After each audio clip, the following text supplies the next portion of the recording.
కరీంనగర్ జిల్లా జూబ్లీ నగర్లో ఒక దారుణ ఘటన వెలుగు చూసింది. ఇద్దరు కన్న కూతుర్లనే చంపేశాడు కన్న తండ్రి. ఉదయం తన భార్యతో గొడవపడి ఇద్దరు కవలలను బావిలో పడేశాడు శ్రీశైలం. స్థానికుల సమాచారంతో ఘటనా స్థలానికి చేరుకున్న పోలీసులు బావిలో నుండి ఒకరి మృతదేహం వెలికి తీసినట్లుగా తెలుస్తోంది. ఈ అమానుషానికి పాల్పడిన శ్రీశైలంపై గ్రామస్తులు దాడి చేశారంటూ తెలుస్తోంది. ఆవేశంలో ఏ పాపం తెలియని చిన్నారుల ప్రాణాలని బలి తీసుకున్న తండ్రిని చితకబాదారట. అదిగో మీరు చూస్తున్నారు ఆ వీడియోలో. అతనే అక్కడ లాక్కెళ్తున్నారు కదా పోలీసులు. గ్రామస్తులు దాడి చేస్తుంటే లాక్కెళ్ళిపోతున్నారు కదా. ఆ బ్లూ టీ షర్ట్ వేసుకున్నటువంటి వ్యక్తి అతనే శ్రీశైలం. అతను తన భార్యతో గొడవపడి చిన్న బిడ్డలు ఇద్దరు మీకు స్క్రీన్లో కనిపిస్తున్నారు, చిన్న పాపలు, పాపం కవలలు, అది కూడా వాళ్ళిద్దరిని తీసుకెళ్లి బావిలో పడేశాడు. ఎంత మూర్ఖత్వం ఉంటే అలా చేస్తాడు. మనిషి అనేవాళ్ళు, కన్న తండ్రి అనేవాళ్ళు ఎవరైనా చేయగలిగే పనేనా ఇది? ఒకసారి మీరు చూడండి అక్కడ ఆ విజువల్లో. నేను మరింత క్లియర్గా చూపించే ప్రయత్నం చేస్తాను మీకు. ఆ గ్రామస్తులు దాడి చేస్తుంటే పోలీసులు అతన్ని సేఫ్గా తీసుకువెళ్ళే ప్రయత్నం చేస్తున్నారు. Take you look once.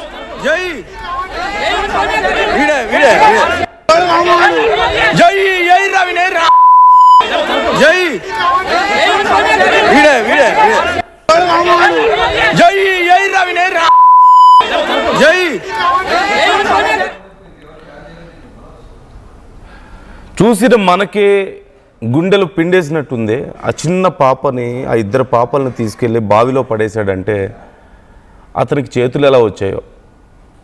అందులోనూ కన్న తండ్రే ఇద్దరు చిన్నారులను తీసుకెళ్ళి బావిలో పడేయడం. పాపం వాళ్ళేం తప్పు చేశారు? తన భార్యతో గొడవపడి ఆ కోపంలో ఇలా చేశాడట.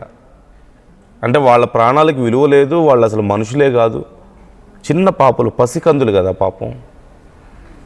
ఇలాంటి వాళ్ళకి పెళ్ళిళ్ళు చేసి ఎందుకు ఇలా జీవితాలు నాశనం చేయడం తప్ప, ఇలాంటి రాక్షసులకి. డీటెయిల్స్ తెలుసుకుందాం. చంద్రశేఖర్ మనతో జాయిన్ అవుతున్నారు, మా ప్రతినిధి. మరిన్ని డీటెయిల్స్ తెలుసుకుందాం. చంద్రశేఖర్, భార్యతో గొడవ పడడం ఏంటి? పాపం ఆ చిన్న పిల్లల్ని తీసుకెళ్ళి ఆ బావిలో పడేయడం ఏంటి? అసలు ఏం జరిగింది? ఇప్పుడు ప్రజెంట్ కండిషన్ ఏంటి అతని కండిషన్? నందు 5 సంవత్సరాల చిన్నారులు, వీళ్ళిద్దరు కవల పిల్లలు, ఇద్దరు ఆడపిల్లలు పుట్టారు. ఆడపిల్లలు పుట్టినప్పటి నుంచి సైతం ఆయన శ్రీశైలము కరీంనగర్ రూరల్ సమీపంలో ఉన్నటువంటి జూబ్లీ నగర్ ప్రాంతము, ఈ ప్రాంతానికి సంబంధించినటువంటి శ్రీశైలం దంపతుల మధ్య గొడవలు ప్రారంభమయ్యాయి. ఆడపిల్లలు పుట్టారు అని అప్పటి నుంచి వేధింపులు అధికమయ్యాయి. కట్ చేస్తే తాజాగా గత రాత్రి నుంచి గొడవలు తీవ్రతరం కావడంతో ఆడపిల్లలు పుట్టారని గొడవలు మొదలయ్యాయి వాళ్ళ మధ్య.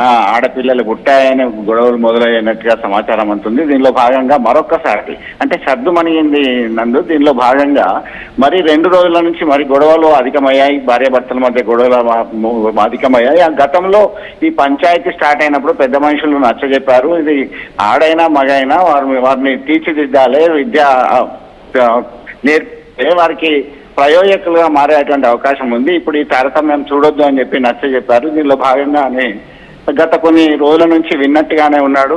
మళ్ళీ తాజాగా 2 రోజుల నుంచి తీవ్రంగా ఈ ఇద్దరి మధ్య కలహాలు అనేటివి ఇంత ఘాతకానికి దారితీసేలా చర్యలు చేపట్టడం జరిగింది. శ్రీశైలం ఒక్కసారిగా, ఆయన తండ్రి పేరు శ్రీశైలము, ఇద్దరు పిల్లల్ని తీసుకొని సమీపంలో ఉన్నటువంటి వ్యవసాయ బావిలో పడేశాడు. ఏమయ్యారు పిల్లలు, ఏంటి, ఎక్కడున్నారని చెప్పి ప్రశ్నిస్తే తీవ్రంగా మందలించినటువంటి నేపథ్యంలోనే ఇక్కడ పడేశారని చెప్పారు. దీంతో వెంటనే రంగంలోకి దిగినటువంటి పోలీసులు గాలింపు చర్యలకి స్థానిక గజగీతలను దించడం జరిగింది. దీనిలో ఒక పాప మృతదేహం లభ్యమైంది. మరొక పాప మృతదేహం కొరకు గాలిస్తున్నారు. కరీంనగర్ రూరల్ ఏసీపీ విజయ్, అలాగే రూరల్ సిఐ నిరంజన్, ఇతర పోలీస్ సిబ్బంది, టౌన్ ఏసీపీ అంతా కూడా పోలీస్ బందోబస్తు అక్కడ మోహరింపజేయడం జరిగింది. ఒక్కసారిగా గ్రామంలో ఈ పరిస్థితిని చూసి తట్టుకోలేకపోయారు. శ్రీశైలంను దొరకబట్టి ఆయన్ని దేహశుద్ధి చేయడం జరిగింది. వెంటనే ఆయన్ని ఏమైనా చేస్తారా అనేటువంటి కోణంలో పోలీసులు పోలీస్ స్టేషన్ కి తరలించడం జరిగింది. నందు ప్రస్తుతం అయితే ఉద్రిక్త పరిస్థితి అక్కడ కొనసాగుతూనే ఉంది. మొత్తం మీద మరొక పాప మృతదేహం కొరికి గాలింపు చర్యలు కొనసాగుతున్నాయి. ఇది చాలా విషాదకరమైనటువంటి ఘటన అని చెప్పేసి స్థానికులు కన్నీటి పర్యంతం అవుతున్నారు. ఎంత దారుణము. ఇక్కడ కరీంనగర్ లో ఒక ప్రోగ్రాం ఉంది. ఎవరైతే తమకు పిల్లలు పుట్టగానే ఆడైనా మగైనా ఇష్టం లేదనుకుంటే ప్రభుత్వ ఆసుపత్రిలో ఊయల అనేటువంటి పథకం ఉంది. దానిలో వేస్తే స్త్రీ శిశు సంక్షేమ శాఖ ఆధ్వర్యంలో పిల్లలు లేని వాళ్ళకి దత్తత ఇవ్వడానికి పెంచడానికి ప్రభుత్వ ఆధ్వర్యంలోనే చూసుకోవడానికి సైతం అన్ని ఏర్పాట్లు ఉన్నటువంటి నేపథ్యంలో ఒకవైపు, రెండవ వైపు ఏంటంటే పిల్లలు లేరు పుట్టలేరు అని చెప్పేసి ఎంతో మంది దంపతులు అల్లాడుతున్నారు, చాలా ఖర్చు చేస్తున్నారు. ఈ క్రమంలో ఎంత పాశవికమైనటువంటి చర్యకి పాల్పడ్డారు. శ్రీశైలం ఇలాంటి ఘాతకం చేసినటువంటి వాడిని అక్కడే ఖతం చేసేయాలి, చంపేయాలి అనేటువంటి కోణంలో చాలా ఆగ్రహావేశాలు వ్యక్తం చేస్తున్నటువంటి పరిస్థితి మనం గమనించవచ్చు. నందు మొత్తం మీద తల్లి పరిస్థితి ఎలా ఉంది చంద్రశేఖర్? మరి తల్లి రోజుల్ని ఆమెను ఓదార్చేటువంటి ప్రయత్నం ఎవరు చేసినా కానీ ఎవరు తరం కావట్లేదు. చాలా కన్నీరు మున్నీరుగా విలపిస్తున్నటువంటి పరిస్థితి. తన ఇద్దరు పిల్లల్ని నేను భర్త వదిలిపెట్టినా పర్వాలేదు కానీ మేము పిల్లలతో సహా నేను ఉండేదాన్ని, బాగుండే వాళ్ళము. ఇంత ఘాతకానికి పాల్పడతాడు, ఇంత రాక్షసునిగా ప్రవర్తిస్తాడని అనుకోలేదు, ఇంత ఘాతకం జరిగింది అని చెప్పేసి చాలా రోధిస్తున్నటువంటి తీరైతే కలిసివేసేలా చేసింది. నందు మొత్తం మీద నిందితుల్ని కఠినంగా శిక్షించాలని డిమాండ్ చేస్తున్నారు గ్రామస్తులు ప్రస్తుతం. Nandu right, thank you Chandrashekar, thanks for the details. మగపిల్లలు పుట్టలేదని ఆడపిల్లలు పుట్టారని చెప్పేసి ఆ భార్యతో గొడవ పడుతూ ఉన్నాడట. అంటే మగపిల్లలు పుట్టడం అంటే ఇప్పుడు ఈ ఆడపిల్లలు మనుషులు కాదా? ఒక తల్లికి పుట్టినవాడే కదా. ఒక మహిళతో కాపురం చేస్తేనే కదా మళ్ళీ పిల్లలు పుట్టింది. అలాంటి వాళ్ళని, అలాంటి ఆడపిల్లలే కదా పుట్టింది. వాళ్ళని ఇలా ఇంత దారుణంగా వాళ్ళ ప్రాణాలు తీయాల్సిన అంత అవసరం ఏమొచ్చింది? మగపిల్లలు పుట్టలేదని గొడవట. 2026లో ఉన్నాం మనం, ఇంకా ఆడపిల్లల గురించి మగపిల్లల గురించి గొడవ ఏంటి? ఒక తల్లికే పుట్టాడు కదా, ఒక మహిళనే పెళ్లి చేసుకున్నాడు కదా. అలాంటి పిల్లలే కదా పాపం వీళ్ళు కూడా. ఇలాంటి వాళ్ళని ఏం చేయాలి? ఏం చేస్తే ఇలాంటి వాళ్ళకి బుద్ధి వస్తుంది? ఏ గడ్డి పెడితే వీళ్ళకి బుద్ధి వస్తుంది? వాళ్ళు మనుషులే. అలాంటప్పుడు ముందే పెళ్లి చేసుకోవడానికి ముందే ఇంకేదన్నా కన్ఫర్మ్ చేసుకోవాల్సిందేమో. అలాంటి టెక్నాలజీ ఏదైనా ఉంటే బాగుండేదేమో, ఫ్యూచర్లో ఎవరు పుడతారో ఏంటో అనేది. అసలు ఇలాంటి మూర్ఖులకి, మనుషుల విలువ తెలియని వాళ్ళకి, ప్రాణాల విలువ తెలియని వాళ్ళకి పెళ్ళిళ్ళు ఎందుకు చేస్తున్నారు? ఏదో అంటుంటారు కదా, పెళ్లి చేస్తే ప్రయోజకుడు అవుతాడు, పెళ్లి చేస్తే సెటిల్ అవుతాడని చెప్పేసి. ఇదిగో ఇలాంటి వాళ్ళకి పెళ్లిళ్ళు చేసి మనుషులంటే విలువ లేదు, ప్రాణాలంటే విలువ లేదు.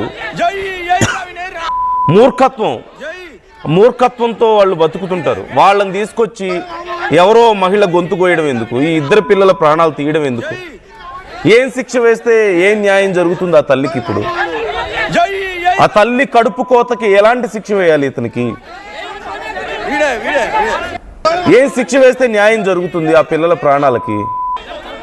అదిగో చూడండి, ఎంత క్యూట్గా ఉన్నారా ఇద్దరు పిల్లలు.